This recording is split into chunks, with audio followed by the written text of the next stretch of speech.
Police వాళ్ళ number దగ్గర పెట్టుకోవాలండి. ఎప్పుడైనా నిజంగా ఇలాంటి ప్లేస్లకు వచ్చినప్పుడు మనం నువ్వు లేట్ చేస్తే అంతే మరి. ఇక్కడ అంత భయంకరంగా ఉంది. నైట్ టైం వస్తే మీరు పగలు చూస్తే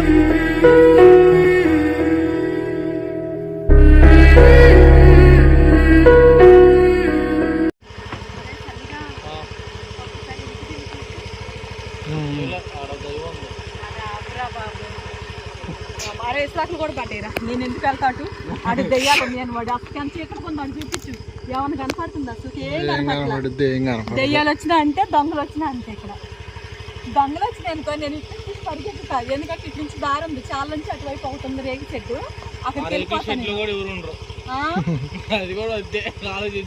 అవునా? అయితే ఇప్పుడు పోలీసు వాళ్ళ నెంబర్ దగ్గర పెట్టుకోవాలండి. ఎప్పుడైనా నిజంగా ఇలాంటి ప్లేస్లకు వచ్చినప్పుడు మనం నాకైతే ఇంతవరకు నెంబర్ తెలియదు. సన్ని వాళ్ళని అడిగి దగ్గర పెట్టుకోవాలి. డబల్ టక్క నువ్వు లేట్ చేస్తే అంతే మరి. ఇక్కడ అంత భయంకరంగా ఉంది. నైట్ టైం వస్తే మీరు పగలు చూస్తే ఉంటారు ఈ వీడియో. వీడియోని పిల్లలు చూస్తే గుర్తుపడతారు. ఇప్పుడు నైట్ చూస్తే అసలు చుట్టూ రేపు చూస్తే కూడా అలాగ ఉంది. ఏ దెయ్యం వచ్చి ఎటు వచ్చిందో కూడా తెలియదు అసలు. ఈ చెట్లు ఎవరన్నా ఉన్నా కూడా అసలు ఏం తెలియదు అసలు. రాఫరా నువ్వు ముందు నువ్వు ఎక్కడే ఉండిపోయింది.